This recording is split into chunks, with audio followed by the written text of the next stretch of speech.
हर हर Gange Namami Gange friends, आप सभी का वेलकम है मेरे चैनल दीपिका ट्रैक में। तो आज की जो जानकारी है बहुत ही उपयोगी है आप सबके लिए। अगर इस समय चल रहा है महाकुंभ और प्रयागराज में लग रहा है नहाने वाले भक्तों का मेला, तो मैं आप सबके लिए ये उत्तम जानकारी लेकर के आई हूँ जो बहुत ही कल्याणकारी है कि गंगा स्नान आप कैसे करें। तो सर्वप्रथम मैं आपको बता दूं कि जब भी आप गंगा स्नान करें तो जोड़े से करें, हो सके तो अगर आप शादीशुदा हैं तो पति पत्नी साथ में करें, हाथ पकड़ के करें और कम से कम 5 डुबकी अवश्य लगाएं फ्रेंड्स। 5 या 7 डुबकी लगाना शुभ होता है, इससे आपका अखंड सौभाग्य बना रहता है, पति पत्नी में प्यार और विश्वास बना रहता है। तो इसलिए आप जब भी गंगा स्नान करने जाएं तो 5 डुबकी या 7 डुबकी अवश्य ही लगाएं। वीडियो को लास्ट तक देखिएगा, मैं आपको इसमें बहुत ही उत्तम जानकारी बताने वाली हूँ।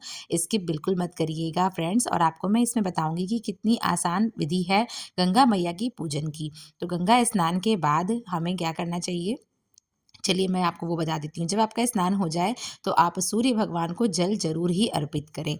इस तरीके से, इस प्रकार आपकी जो गंगा मैया स्नान की जो पहली विधि है पूजन की, वो संपूर्ण हो जाती है। इसलिए नहा करके सूर्य भगवान को जल जरूर ही दें। सर्वप्रथम सूर्य भगवान को ही जल दे करके आगे की पूजा की जानी चाहिए। इसके बाद फ्रेंड्स हम चलिए चलते हैं गंगा तट पर, जहाँ पर हमें गंगा मैया की पूजा करनी है। तो उस स्थान को पहले हम अच्छे से साफ कर लेंगे जल डाल करके, और वहाँ पर इस तरीके से 5 बालू की पिंडियाँ हमें निर्मित कर लेनी है। जी हाँ, बालू आपको वहाँ घाट पर मिल जाएंगी फ्रेंड्स। तो इस तरीके से आप 5 बालू की पिंडियाँ बना लेंगे। चलिए मैं बताती हूँ कि 5 पिंडियाँ क्या हैं और इनका क्या महत्व है। सबसे पहले हम दूध गंगा मैया को अर्पित करेंगे, तो दूध आपको वहीं घाट पर ही मिल जाएगा, बेचने वाले लगे रहते हैं। फूल माला सभी पूजन की सामग्री आप चाहें तो अपने घर से लेकर के जाएं, या फिर आपको वहाँ घाट पर भी सब उपलब्ध हो जाती हैं। तो हम कुछ सामान अपने घर से लेकर के गए थे, रोरी अक्षत वगैरह, और फूल माला हमें वहाँ से मिल गया था बिल्कुल ताज़ा, और दूध भी मिल गया। तो सबसे पहले मैं आपको बता दूं कि जो 5 पिंडियाँ हमने निर्मित की हैं उसमें हैं 2 हमारे सर्वप्रथम पूजनीय देवता गौरी और गणेश, क्योंकि सबसे पहले गौरी गणेश की पूजा की जाती है। तो 2 हो गए गौरी गणेश, और जो 3 पिंडियाँ हैं वो हैं गंगा, जमुना और सरस्वती।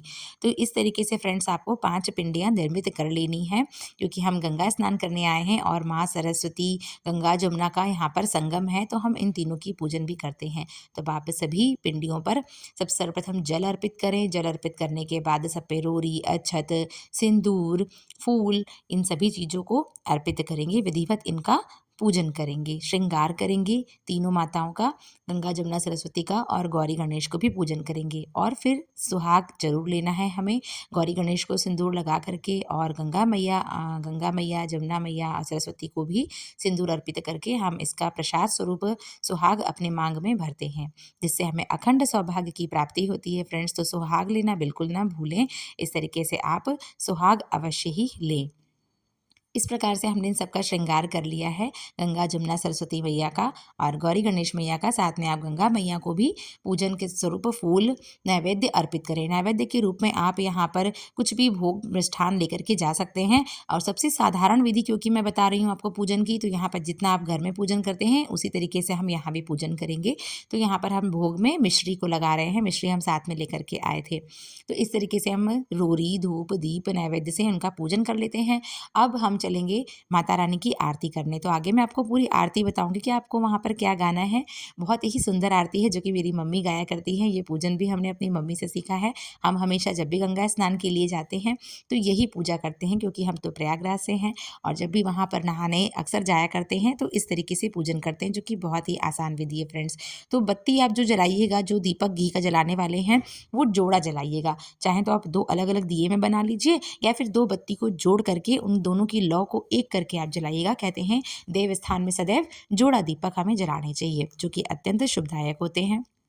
चलिए अब हम गंगा मैया की आरती कर लेते हैं, और साथ में जो हमने 5 पिंडियाँ बनाई हैं उनकी भी आरती करेंगे। तो आरती इस प्रकार है। निर्मल तुम्हरो नीर है गंगा रानी, निर्मल तुम्हरो नीर है गंगा रानी।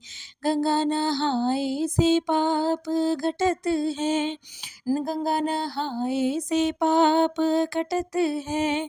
निर्मल होत शरीर हो गंगा रानी, निर्मल होत शरीर हो गंगा रानी।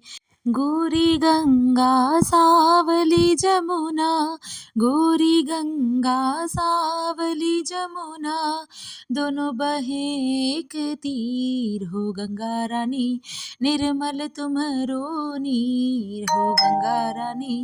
गंगा गंगा नाम जटन से, गंगा गंगा नाम जपन से, कटत यम के जंजीर हो गंगा रानी, कटत यम के जंजीर हो गंगा रानी। निर्मल होत शरीर हो गंगा रानी, निर्मल तुम्हरो नीर हो गंगा रानी। बोलो गंगा मैया की जय। हर हर महादेव, हर हर महादेव। इस प्रकार फ्रेंड्स पूजा करने के बाद गंगा मैया से अपनी भूल चूक की क्षमा मांग ले और आपकी जो भी मनोकामना हो वहाँ पर आप जरूर मांगे। गंगा मैया सबकी मनोकामना पूर्ण करती हैं, सभी को अखंड सौभाग्य देती हैं। आशा करती हूँ आप सभी को ये जानकारी अच्छी लगी होगी फ्रेंड्स। अच्छी लगी है तो ज़्यादा से ज़्यादा शेयर कीजिएगा, कमेंट में जय गंगा मैया अवश्य लिखिएगा और मेरे चैनल को सब्सक्राइब जरूर कर लीजिएगा। जय गंगा मैया, हर हर महादेव, हर हर